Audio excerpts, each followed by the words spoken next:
The floating city, enduring Tenochtitlan, the impossible dream.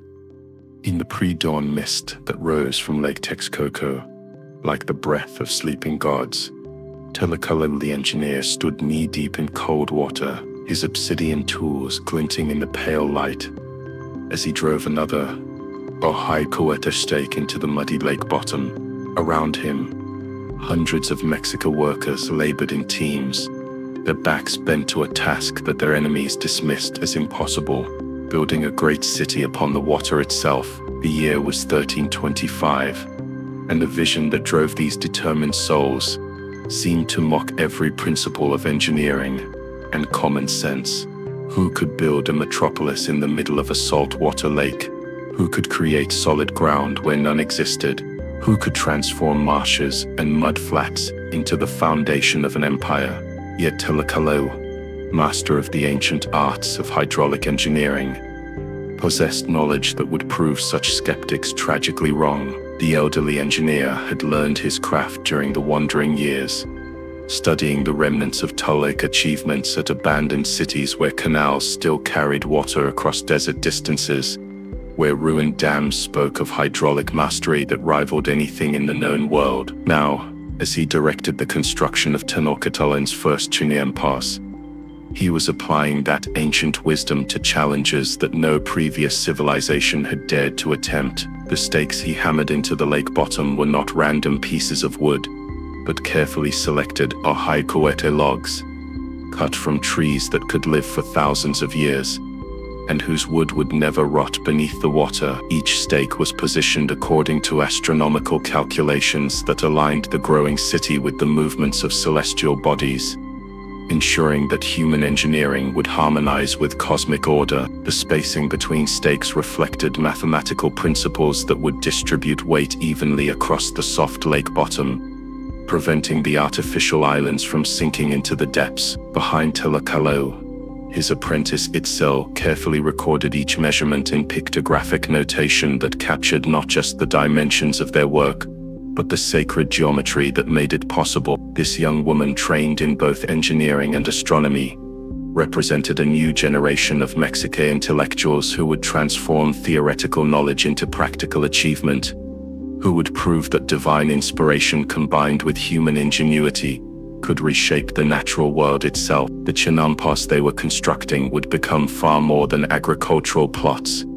These artificial islands would serve as the building blocks of a new kind of urban environment, one that existed in harmony with water rather than in opposition to it. Each rectangular plot, measuring 30 meters long and 2.5 meters wide, would be surrounded by canals that served as streets, highways, and defensive barriers simultaneously. The entire city would float upon the lake like a vast garden, fed by the richest soil in the valley and protected by the most effective natural moat ever devised. Yet this morning's work represented only the beginning. The vision that inspired Tlacaelel and his team extended far beyond simple agriculture to encompass an entirely new form of civilization. They were not merely building farms but creating the infrastructure for an empire, not just solving immediate problems of survival but laying foundations for achievements that would astonish the world. As the sun climbed higher and dispelled the morning mist, the true scope of their enterprise became visible. Across the lake's surface, teams of workers labored at dozens of different sites, each group constructing the components of what would become the most sophisticated urban complex in the America. Causeways would connect the floating city to the mainland, aqueducts would bring fresh water across vast distances, and markets would handle trade volumes that rivaled those of European capitals. The engineer paused in his work and gazed across the water toward the eastern shore where the first Spanish expeditions would arrive in less than 2 centuries. Could those future invaders ever comprehend what they were about to encounter? Could they understand that this apparent wilderness contained engineering achievements that surpassed anything in their own experience? Would they recognize genius when they saw it? Or would cultural blindness make them see only savage primitiveness where sophisticated technology actually flourished? Tlacaelel smiled grimly and returned to his task. Such questions belonged to future generations. His responsibility was simpler and more immediate: to prove that human will, properly applied, could transform any environment into a foundation for greatness. The floating city of Tenochtitlan would rise from these humble beginnings to become a monument to that eternal truth. The mathematics of mud.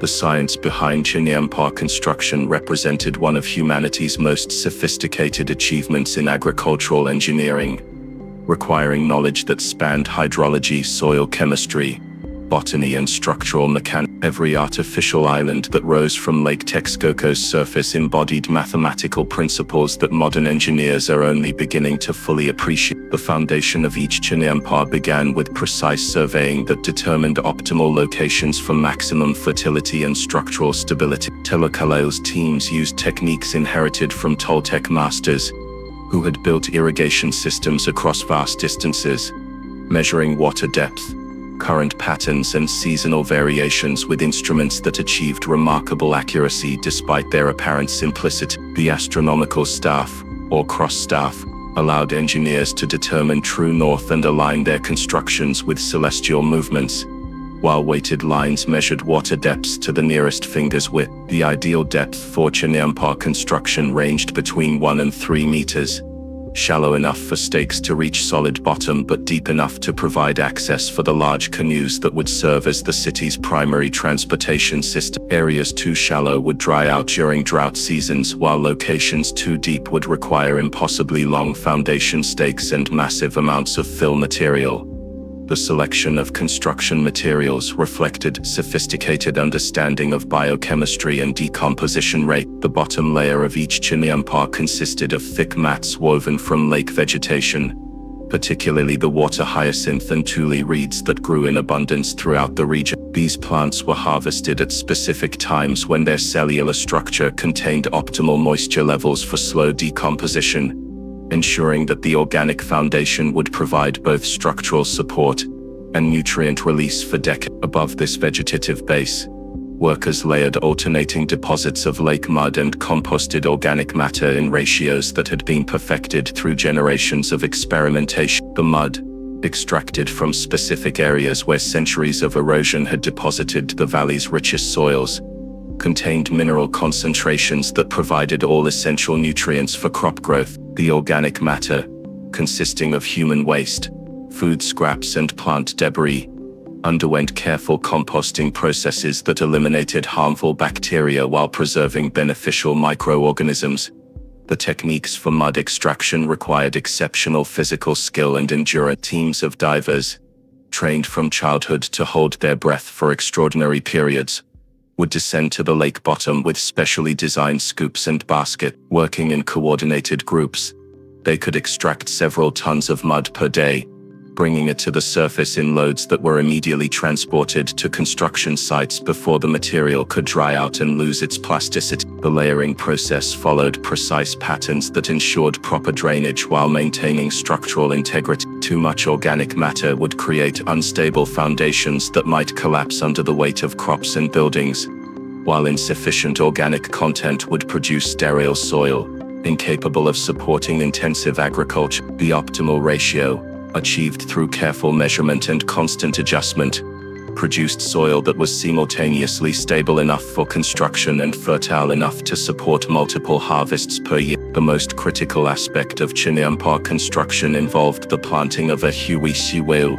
willows along each island's perimeter. These remarkable trees, native to central Mexico and capable of living for thousands of years, possessed root systems that could anchor artificial islands against even the strongest storms. The willows were planted as cuttings in precisely calculated patterns that distributed their stabilizing effect evenly around each Chinampa's circumference. The spacing between willow plantings reflected mathematical principles derived from careful observation of root growth patterns and soil stabilization rates. Too close together, and the trees would compete for nutrients and fail to develop the massive root systems required for effective anchor. Too far apart, and gaps in stabilization would create weak points vulnerable to erosion. The optimal spacing, achieved through generations of trial and error, produced root networks so dense and extensive that they essentially created underground frameworks comparable to modern reinforced concrete. The water management systems that supported Chinampa agriculture required equally sophisticated engineering. Each artificial island was surrounded by canals that served multiple functions: transportation routes, irrigation sources, and drainage systems that prevented flooding during rainy seasons. The depth and width of these canals were calculated to maintain optimal water flow, while providing adequate space for the large cargo canoes that would become the city's commercial lifeline. The gradient systems that governed water flow throughout the Chinampa networks represented perhaps the most remarkable achievement in Aztec hydraulic engineering. Using techniques that would not be matched in Europe for several centuries, Mexica engineers created artificial watersheds that directed water flow according to human needs rather than natural topography. Subtle differences in elevation, sometimes measuring only centimeters across hundreds of meters, determined whether water flowed toward agricultural areas that needed irrigation or away from residential zones that required drainage. The seasonal management of water levels required constant monitoring and adjustment throughout the year. During dry seasons, workers would open channels that allowed fresh water from mountain springs to flow into the Chinampa networks, maintaining soil moisture and preventing the salt accumulation that could destroy crop productivity. During rainy seasons, the same channels would be partially blocked to prevent flooding, while overflow systems directed excess water toward areas specifically designed to handle temporary inundation. The mathematical precision required for these operations exceeded that demanded by any other contemporary civilization. Mexica engineers calculated flow rates, storage capacities, and seasonal variations with accuracy that enabled them to support population densities that would not be achieved elsewhere in the Americas for another 5 centuries. The living architecture, the buildings that rose above Tenochtitlan's artificial foundations, represented a new form of architecture that harmonized human habitation with aquatic environment in ways that no previous civilization had attempted. Every structure, from the humblest worker's dwelling to the most magnificent palace complex, had to accommodate the unique challenges posed by construction on floating islands, while taking advantage of the remarkable opportunities offered by life upon the water. The residential architecture of the common people reflected both practical necessity and aesthetic sophistication. Houses were typically constructed using a framework of wooden posts driven deep into Chinampa foundations, with walls of adobe brick or woven reed mats that could flex with the subtle movements of the artificial island. Roofs were covered with thatch or ceramic tiles arranged in patterns that shed rainwater quickly, while providing insulation against both heat and cold.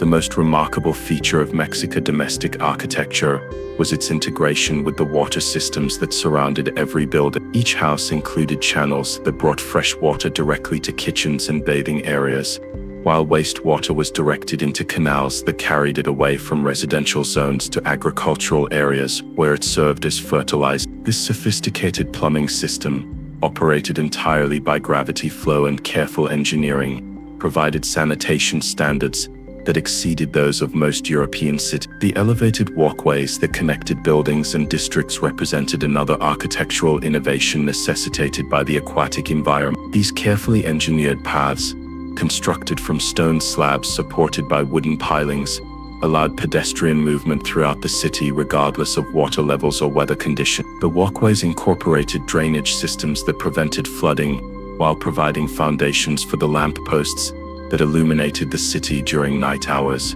The palace complexes that housed the nobility demonstrated the full potential of Mexican aquatic architecture. The Palace of Moctezuma, covering several acres of artificial islands connected by elegant bridges, included gardens that seemed to float upon the lake surface, courtyards that incorporated water features as integral design elements, and residential quarters that provided panoramic views across the urban waterscape. The throne room itself was constructed above a series of underground chambers that controlled water flow throughout the surrounding district, symbolically connecting royal authority with mastery over the natural element. The most spectacular architectural achievements in Tenochtitlan were the great temples that dominated the city's skyline.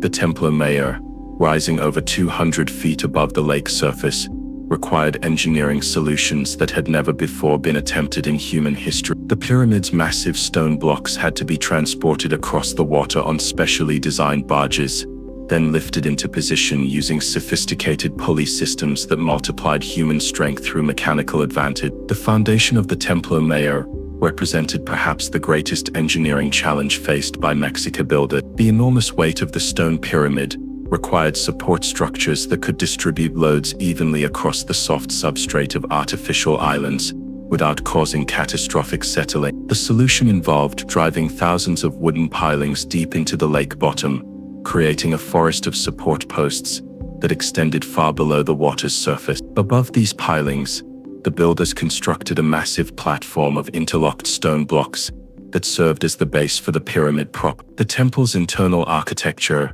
incorporated hydraulic systems that managed rainwater drainage, while providing ceremonial water features that enhanced religious observance. Sacred pools within the temple complex collected rainwater that was used for purification rituals, while hidden channels carried away excess water that might otherwise have damaged the structure's foundation. The acoustic properties of the temple chambers were carefully designed to amplify ceremonial chanting and music, creating sound effects that could be heard throughout the city during major religious festivals. The engineering of Tenochtitlan's defensive systems required innovations that had no precedent in military architecture. Traditional fortifications relied on walls and towers constructed on solid ground, but a floating city demanded entirely different approaches to protection. The Mexica solution involved creating a series of concentric water barriers that could be controlled through hydraulic engineering, transforming the lake itself into an enormous defensive moat. The causeways that connected the island city to the mainland incorporated removable bridge sections that could be quickly dismantled to prevent enemy access. These bridges, constructed from massive wooden beams that could be lifted by teams of workers operating sophisticated lever systems, could isolate the city completely while maintaining access for friendly forces who possessed the necessary boats and local knowledge. The most ingenious defensive innovation was the system of artificial islands that served as forward observation posts and missile platforms surrounding the main city. These military outposts, connected to Tenochtitlan by underwater channels that allowed secret communication and supply, provided early warning of approaching enemies, while offering positions from which defenders could launch coordinated attacks against hostile forces attempting to cross the lake. The urban planning that integrated all these architectural elements reflected organizational capabilities that rivaled those of any contemporary civilization. The city was divided into 4 main districts, each corresponding to one of the cardinal directions, and containing specialized neighborhoods that served particular functions within the urban economy. The northern district housed the warrior classes and military training facilities, while the southern quarter contained the markets and workshops of craftsmen and merchants. The eastern section served as the religious center, dominated by temple complexes and priestly residences, while the western area provided housing for the agricultural workers who maintained the Chinampas system. The street system that connected these districts consisted primarily of canals that accommodated the cargo canoes and passenger craft that served as the city's transportation network. The major canals were wide enough for several boats to pass abreast, while smaller channels provided access to individual buildings and residential compounds. The intersection of major canals was marked by public plazas, where markets could be established and where citizens could gather for ceremonies and community meetings. The waste management systems that maintained sanitation throughout this urban complex represented another remarkable achievement in environmental engineering. Human waste was collected in specially designed boats that traveled through the canal networks on regular schedules, carrying the material to processing centers where it was composted and converted into fertilizer for the agricultural system. Solid waste was sorted and recycled, with organic matter returned to the Chinampa systems, and inorganic materials were used in construction projects. The hydraulic heart, the engineering masterpiece that made Tenochtitlan possible, was not any single structure, but the integrated system of aqueducts, dikes, and reservoirs that controlled water flow throughout the valley and ensured that the floating city received the fresh water essential for urban life. This hydraulic infrastructure represented one of the most ambitious engineering projects ever undertaken by a pre-industrial civilization, requiring coordination of resources and expertise across distances, that challenged the organizational capabilities of even the mighty Aztec Empire. The primary aqueduct system that brought fresh water to Tenochtitlan originated in the springs of Chapultepec, located several kilometers from the city on the western shore of Lake Texas. These natural springs produced water of exceptional quality, filtered through volcanic rock that removed impurities while adding beneficial minerals. The challenge facing Mexica engineers was transporting this precious resource across the lake to the island city, while maintaining water quality and ensuring adequate pressure for distribution throughout the urban area. The solution involved constructing a dual aqueduct system that provided redundant water supplies while allowing for maintenance and repairs without interrupting service. Each aqueduct consisted of a raised channel constructed from carefully fitted stone blocks and sealed with a hydraulic cement made from lime and volcanic ash. The channels were supported by a series of arches that carried the water line several feet above the lake surface, protecting the fresh water from contamination while providing clearance for boat traffic beneath. The engineering precision required for aqueduct construction challenged the mathematical capabilities of even the most skilled Mexica craftsmen.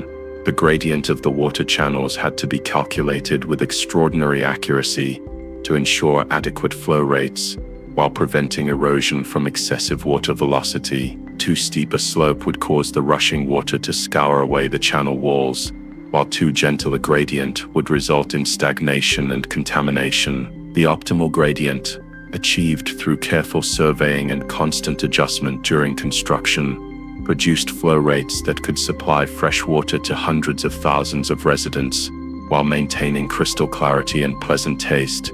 The distribution system that carried aqueduct water throughout the city represented an even greater engineering challenge.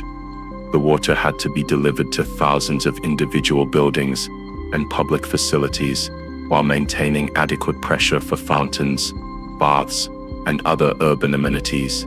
The solution involved creating an elaborate network of distribution channels that operated entirely through gravity flow, using the subtle elevation differences created during Chinampa construction to direct water where it was needed. The main distribution channels were constructed from hollowed tree trunks, sealed with organic resins, and connected by carefully engineered joints that prevented leakage while allowing for thermal expansion. These wooden pipes, some measuring over a meter in diameter, could carry enormous volumes of water across substantial distances, while maintaining pressure sufficient for multi-story buildings and elevated fountains. The secondary distribution system utilized ceramic pipes manufactured in standardized sizes that allowed for easy replacement and maintenance. These pipes, produced by specialized craftsmen using clays that had been tested for durability and water resistance, incorporated sophisticated joint designs that created watertight connections, while allowing for easy disassembly when repairs were required. The most remarkable aspect of Tenochtitlan's water distribution system was its integration with the city's waste management infrastructure. Used water from kitchens, baths, and other domestic activities was collected in separate channel systems that carried it away from residential areas to agricultural zones where it served as irrigation for the Chinampa crop. This closed-loop system ensured that no water was wasted while preventing contamination that could threaten public health.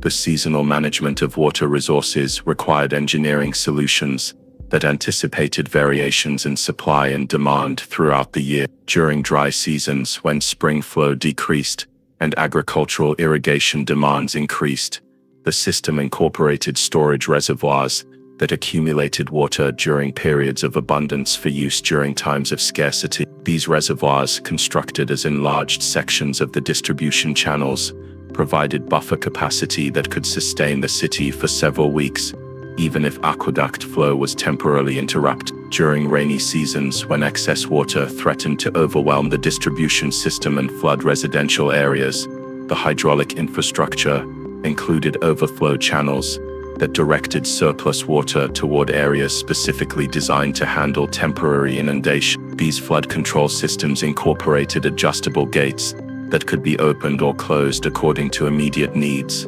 allowing operators to balance water levels throughout the urban complex. The flood control systems that protected Tenochtitlan from the devastating floods that periodically swept through the Valley of Mexico represented the pinnacle of Aztec hydraulic engineering. The primary element of flood protection was the Great Dike of Nun, a massive earthwork that stretched across Lake Texaco for over 15 kilometers, separating the freshwater sections of the lake from the saltwater areas, while providing protection against storm surges that could inundate the city. This enormous construction project required mobilizing labor forces from throughout the Aztec Empire, with workers contributing service as part of their tribute obligations to the imperial government. The dike itself was constructed from millions of tons of earth and stone, carefully placed in layers that provided stability while allowing for controlled water flow between the separated lake section. The top of the dike was wide enough to serve as a roadway for pedestrian and canoe traffic, while the sides were reinforced with stone revetments that prevented erosion from wave action. The gates and spillways that controlled water flow through the Great Dike incorporated sophisticated engineering principles that would not be fully understood by European engineers for several more centuries. These hydraulic control structures used carefully calculated dimensions and precisely shaped channels to regulate flow rates according to seasonal requirements, automatically adjusting to changing conditions without requiring constant human intervention. The maintenance of this vast hydraulic infrastructure required specialized knowledge and continuous labor from teams of engineers and workers who understood the complex interactions between all system components. Regular inspection schedules ensured that problems were detected and corrected before they could cause catastrophic failures, while emergency response procedures allowed for rapid repairs when unexpected damage occurred. The organizational systems that coordinated maintenance activities throughout the hydraulic network reflected the administrative sophistication that characterized Aztec imperial government. Specialized officials were responsible for particular sections of the infrastructure, while higher-level administrators coordinated activities across multiple districts and systems. Record-keeping systems tracked maintenance schedules, material requirements, and labor assignments with precision that ensured optimal system performance while minimizing costs and disruption. The Gardens of Paradise, the agricultural systems that fed Tenochtitlan's growing population, represented the ultimate refinement of Chinampa technology, transforming basic survival farming into an intensive production system that could support urban population densities that would not be matched elsewhere in the Americas for centuries. These floating gardens became the economic foundation that made Aztec imperial expansion possible, providing the agricultural surplus necessary to sustain armies, bureaucrats, and craftsmen who created the empire's military and political power. The crop rotations practiced on Tenochtitlan's Chinampas reflected sophisticated understanding of soil chemistry and plant nutrition that maximized productivity while maintaining soil fertility across multiple growing seasons. The primary crops, maize, beans, and squash, were planted in combinations that provided complete nutrition while enriching the soil through nitrogen fixation and organic matter accumulation. Maize provided the carbohydrate foundation of the Mesoamerican diet, while beans supplied essential proteins and amino acids.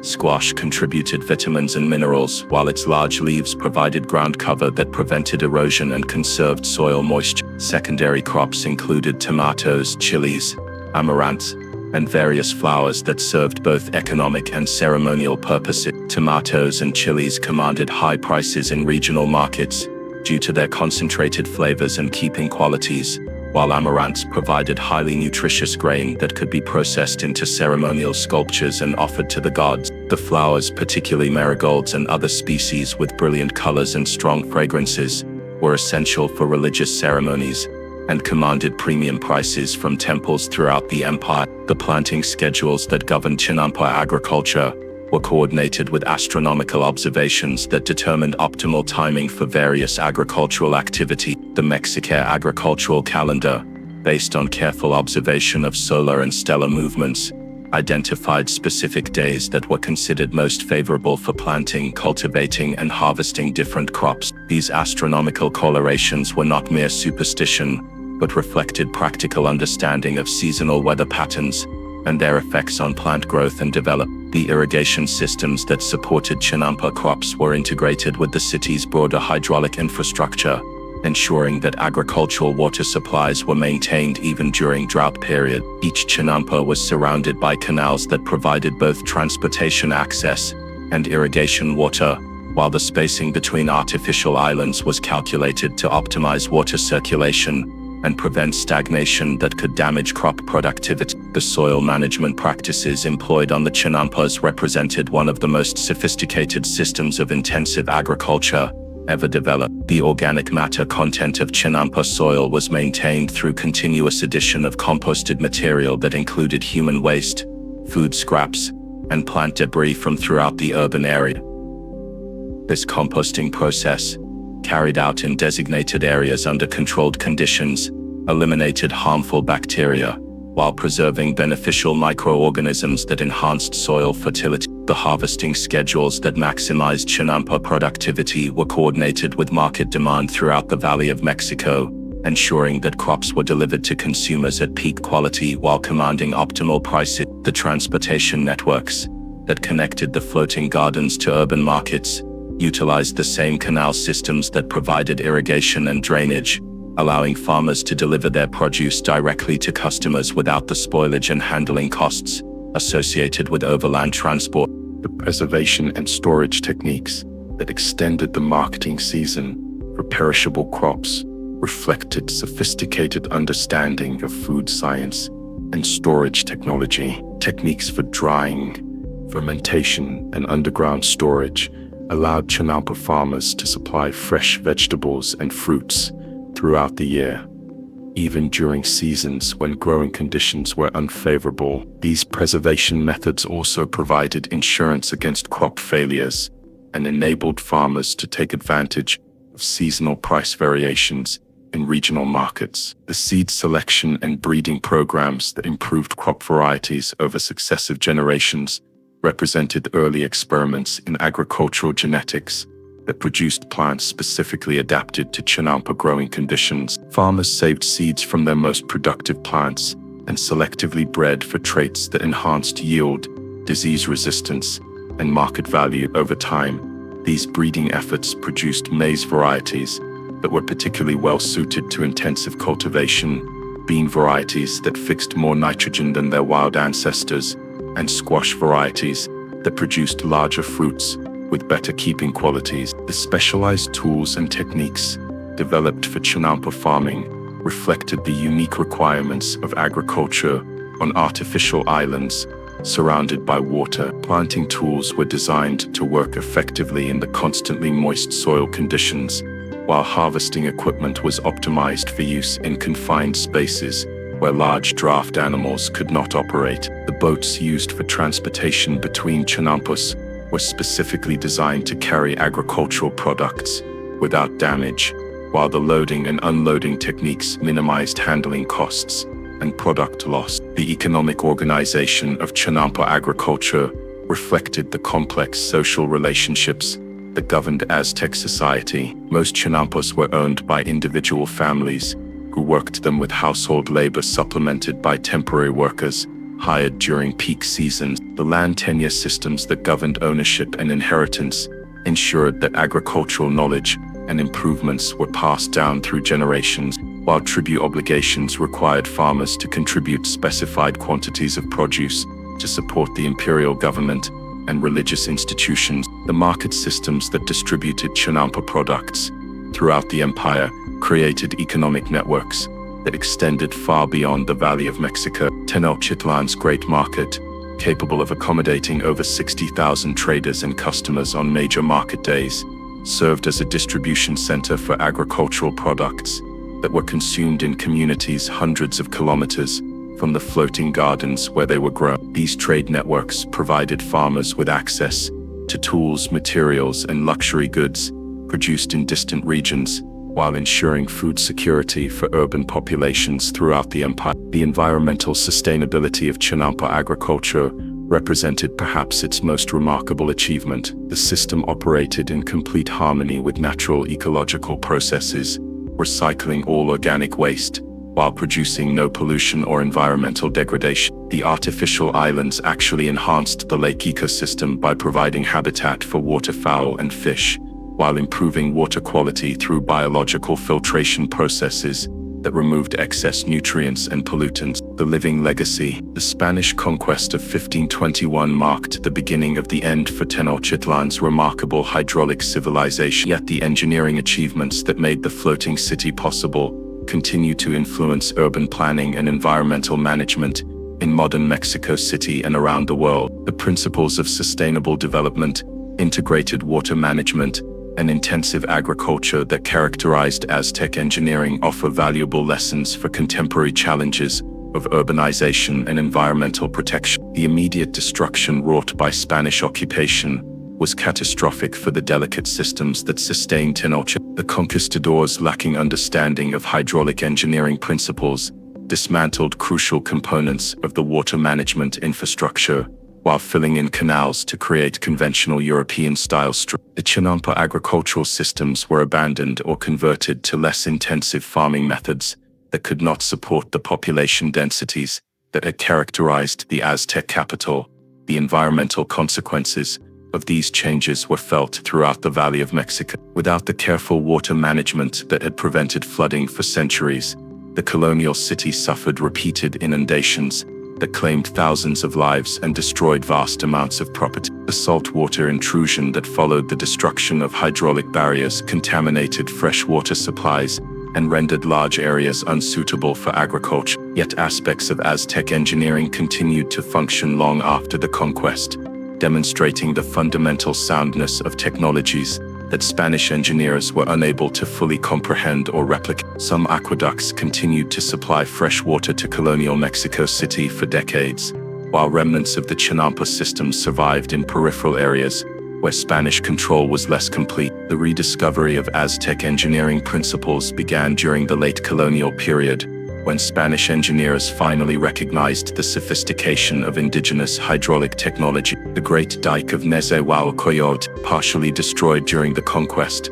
was rebuilt using Aztec construction techniques that proved more effective than European flood control methods. Aqueduct systems were restored and expanded using indigenous engineering knowledge that had been preserved in native communities. The archaeological investigations that began in the 19th century revealed the full scope of Aztec engineering achievements, documenting construction techniques and design principles that had been forgotten or dismissed by colonial authority. These discoveries demonstrated that pre-Columbian civilizations had developed technologies that were in many respects superior to contemporary European achievements, particularly in areas of environmental management and sustainable development. The modern study of Tenochtitlan's engineering legacy has provided insights that are directly applicable to contemporary urban challenges. The integrated approach to water management that characterized the Aztec system offers models for cities struggling with water supply, flood control, and waste management issues. The intensive agricultural methods developed for Chinampa farming provide techniques that can increase food production while reducing environmental impact. The ecological principles embedded in Aztec engineering continue to inform environmental restoration projects throughout Mexico and Central America. Chinampa reconstruction projects in the remaining areas of Lake Xochimilco demonstrate that traditional techniques can produce higher yields than modern industrial agriculture, while providing habitat for endangered species and improving water quality. The urban planning concepts that organized Tenochtitlan around transportation waterways and integrated residential, commercial, and agricultural zones offer alternatives to the automobile-dependent sprawl that characterizes many modern cities. The principles of mixed-use development and public transportation that made the Aztec capital function efficiently are being rediscovered by contemporary planners seeking sustainable approaches to urban growth. The social organization that made Aztec engineering achievements possible also provides models for community-based resource management that can address contemporary challenges of environmental degradation and social inequality. The collective labor systems that built and maintained a hydraulic infrastructure demonstrate how large-scale public works can be accomplished through coordinated community effort rather than top-down governmental control. The educational systems that transmitted engineering knowledge across generations through hands-on training and apprenticeship programs offer alternatives to purely theoretical approaches to technical education. The integration of practical skills with astronomical and mathematical knowledge that characterized Aztec engineering education demonstrates how scientific understanding can be combined with practical application to produce truly innovative solutions to complex problems. The artistic traditions that celebrated engineering achievements through monumental architecture and sculptural decoration remind us that technical accomplishment and aesthetic beauty are not opposing values, but complementary aspects of human creativity. The temple pyramids and palace complexes